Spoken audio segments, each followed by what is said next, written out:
Michael Winter.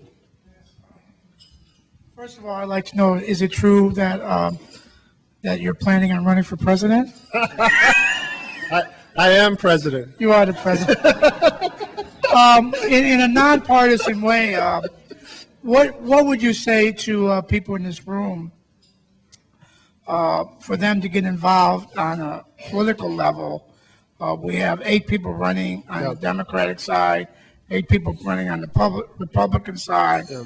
As you stated earlier, our issues are not at the forefront in the last campaign. So what advice from a policy perspective, from a activism perspective, would you give us in this room to get involved? Well, I would go back to the advice that a lot of us heard more than once from Justin Dart, which was to get into politics as if our life depends upon it, because they do. Getting into politics does not necessarily mean being partisan. It means being willing to sit down with presidential candidates, even if you find it distasteful. Okay? If we're not in communication with the people who are putting themselves forward as the leader of the free world, then it's a missed opportunity. So, I personally believe that we have to be engaging directly with the candidates. And I'll just remind us that in 2000, at the Nickel Conference, Al Gore sat down with leaders from ADAPT, Nickel, AAPD, and other groups. And it was not perfect, but it was pretty cross-disability, and there was some diversity in the room. In 2004, neither of the candidates, neither Kerry nor Bush, sat down with us. So in some ways, you could make the case that we moved backwards between 2000 and 2004. If we're not engaging the candidates, ideally during the primaries when they're more hungry, then it's a missed opportunity. So, ADAPT, Nickel, AAPD, and Self-Advocates Becoming Empowered have submitted questions to all the candidates. We could use help from the folks in this room to get the candidates to answer the questions. And then we need to educate ourselves on what their answers are and make sure they know that this is one of the things that we're thinking about when we think about who we're going to vote for at the primary level and at the general election level. The other piece is a culture change piece, which Jim Dixon on the AAPD staff has been very focused on. Culturally, as a movement, people with disabilities and our organizations, both our service providers and our disability-run organizations, we don't culturally make voter registration, get out the vote, voter education, the priority that a lot of other civil rights constituencies make it, and that labor makes it. And because of that, a lot of candidates don't think that we're a political constituency that can make a difference in an election. Judy, did you have something?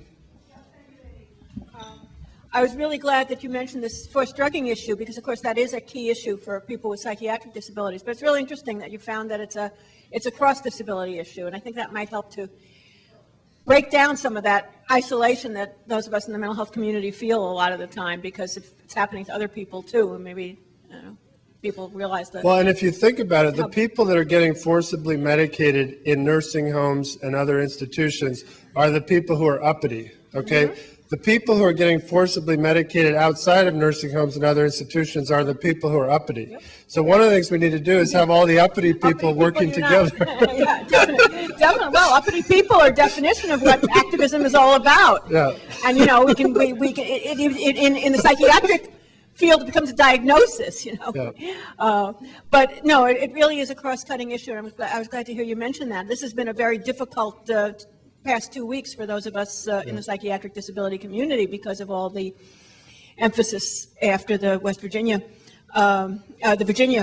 shooting on, people with psychiatric disabilities as dangerous, and we need to be forced drugged, and we need to be locked up and all that.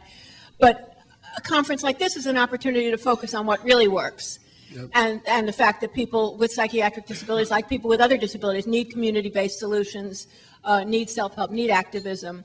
And I was glad to hear you mention our new coalition, and we're certainly part of the cross-disability community and want to work with other groups on all the issues that we have in common. So the question that I really have is, how do we get mental health out of that always being over there? And do you have any strategies for that? Well, I think part of it is the kind of cross-fertilization that I know you've tried to make happen at the state level and at the national level. You know, we need psychiatric survivor leaders on the boards of the National Council on Independent Living, of local IL centers.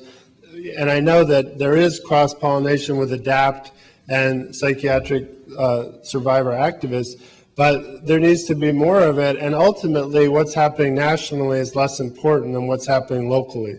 So again, it's a culture thing. The mental health consumer survivor ex-patient culture needs to embrace independent living, and the independent living culture needs to embrace the mental health consumer survivor ex-patient community. And I think it will happen, but it's taking time. And you know, again, Judy, you've driven a lot of that collaboration, and you and Dan Fisher and others. And if we had more people like you doing that at the local level, we'd be farther along. I think we're out of time unless, do we have time for one more question, or are we, one more, we're okay? All right. Anybody, Teresa already had one, so anybody that hasn't already spoken? Okay, go ahead, Teresa. I don't think I actually got to follow up. I wanted to give you 3 resources to think about. One is the Kaiser Family Foundation, and if you're here in the Washington, D.C. area, they regularly have briefing panels, and we need to be present at those. I've gone to several and asked those very simple questions on what are you doing for persons with autism? What kind of research are you conducting in the field of brain injury? And they said, well, actually, we're not going to look at that because ABC News is looking at that. I said, hey, excuse me, you, the Kaiser Foundation, are not interested in traumatic brain injury because you believe ABC News owns the issue? Well, yeah, pretty much. So there's an issue that we need to take up with the leadership there, and I think we can actually do it through Governor Mark Warner, who has, I think, a close working relationship with Drew Altman. Then the second point is regarding where there's a vehicle of change that's going to be the hot ticket, it's veterans issues, not just these young men and women coming back with polytrauma and brain injury, but their whole quality of life.